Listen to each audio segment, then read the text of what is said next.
First, let's get the spoilers out of the way. This is a true story, 100% true. I have written a number of things over the years, but I couldn't have made this up. I'm good, but not that good. Let's preface it with this. The truth is always stranger than fiction. You probably looked at the title and thought, oh Lord, this is about Patricia. This isn't about Patricia. She and I haven't spoken since episode 500, and you can learn all about that drama in other streams. This is about secrets and revelations and mystery and commitment. It's not a long story, but it's potent and strange and incredible.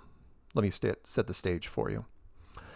As some of you know, I've been doing the whole Fringe influencer thing for over a decade now. I dedicate a channel to the topic of flat Earth and everything related to it. The topic itself is very interesting, and different podcasts from all over have contacted me to discuss the various aspects of it. The interviews started in 2015 and were pretty regular for a number of years. Most of these interviews didn't have copyright issues, so I was able to download and post them on my channel in a special playlist. There are hundreds on there now, and remember that because it's going to come up again. The channel was built because of a series of videos I made in 2015 called Flat Earth Clues. Of all the videos I've made, those resonated with most people, and I've heard the same comments for the last 10 years. They are very interesting, thought-provoking, and of course, polarizing. For me, they were a new perspective on a very old idea. A number of people over the years, both publicly and privately, told me that they liked the way I delivered the clues, specifically the way I read them. It was something about the cadence and tone that was soothing, and I've understood my distinctive voice style ever since I was 13. Makes me wish I got into radio, but it wasn't in the cards. Because of this delivery style, I had both men and women say they would use the clues on a regular basis to help them fall asleep at night. The full series ran over 2 hours, and apparently it worked well for some people. I do not recommend doing this. Subjecting yourself to voluntary subliminal messaging can't be good for you. It just can't. Sure, the clues are relatively harmless, but you shouldn't get into a habit of it. Who knows what I might say or ask you to do? Listen to the clues. Send me your credit card number. Grab that axe and head to the kitchen where everyone is eating dinner. You see where that could lead.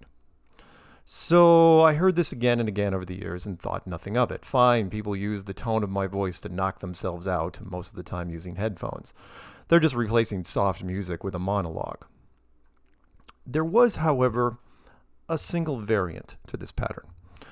A woman about my age started listening to my interviews to fall asleep instead of the clues, which is a little odd because it's a back and forth involving different voices.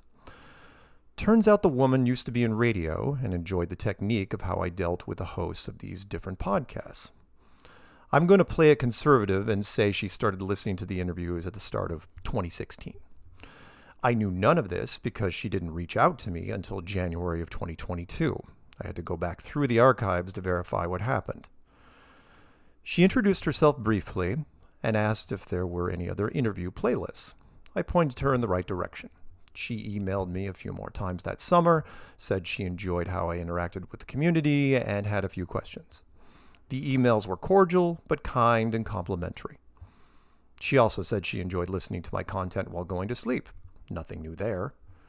She sent one last quick note during the summer of 2022 on how Russell Brand mentioned Flat Earth on a recent episode. Then she walked back into the shadows again. And she stayed there until August of 2025. And yes, I know it's still August and I'm making this video. That's how quickly things escalated. She writes to tell me how much she enjoyed my consistent stance on the topic in the face of adversity. And it was fun to read because she seemed to understand more than anyone what I was trying to convey during the interviews. One email later, and I realized this was probably going to be more efficient with a call, so she agreed to talk on Telegram. I always prefer voice calls over chat. It's a Gen X thing. Right out of the gate, I noticed something different. The conversation we had is effortless, almost like breathing.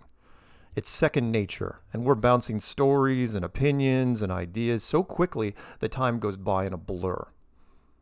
At one point, she admits that she's not just listening to a single interview to fall asleep. She's created groups of interviews that would run through the whole night, every night, and this went on for years. Keep in mind that these were just the interviews, nothing else on the channel. Also keep in mind she is not part of the FE community. It's like listening to every interview done by a particular band, but never playing the actual albums. It doesn't make sense, but hey, look at my channel. Everything makes sense to me. And you're thinking, well, this is going to end up with Mark being killed in a shower, or die in a hotel bed, or maybe find a family pet in a pot on a stove. Nothing could be further from the truth. She has listened to thousands and thousands of hours of content again and again, and never sent me a single over-the-top fan letter. Hell, I hadn't heard from her in 3 years. Instead, she had built something extraordinary. It was the perfect sleep machine with my voice that turned any space into a safe room. I cannot overstate how humble I was hearing this the first time. I have never in my life felt such a sincere wave of heartfelt energy. What she had done absorbed years of her life, and she asked nothing in return. If I was a band, this would be the eccentric fan that built a shrine the size of a city block and didn't tell anyone. The only reason I found out at all is because I called her and asked. And it gets worse because we're now talking and everything is moving at an accelerated rate. After a week, I'm receiving thoughtful gifts from her in the mail. On my side, I've already bought her a Christmas present and a birthday gift, even though it's still 6 months away. Her favorite search is, what time is it in Seattle? And I'm figuring out the easiest flight connections to Liverpool. I'm starting to slide down a very slippery slope, and then she does something unexpectedly smart. This amazing woman looked into the distant horizon and saw what could be and what it might cost. You see, she already has a relationship with me. In fact, she said listening to my voice every night was the longest relationship she had ever had, and that's now a problem. Because now she's talking with real me. And real me doesn't have the constraints that digital me has during the interviews. Digital to me is predictable to a fault. He will never color outside the lines. He'll never let you down, and hasn't for the better part of a decade. Real me, well, that's somewhat different. That's looking backstage and behind the curtain. Well, most of the time it's the same. I'm not playing a character during interviews after all. Maybe there's something there that isn't safe, isn't as reliable. What then? We even joke that maybe our conversations were starting to change perspectives. Was talking to me about deeper feelings and planning to meet up like cheating on digital me? How does that even work? The interviews aren't self-aware. This is an AI. This is about the safe room she had used her genius to create. And then it hit me. The real me is a threat to the safe room she built with digital me. The safe room is more important and has never let her down. I've never let her down, and because of that, she has to walk away.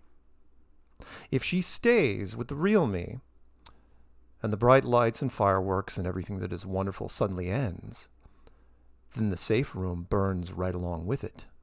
2 fires for the price of 1. The room was built with my real voice, and she now has the choice to date the only person in the world who could ruin it. So she has to walk away. And that's exactly what she does.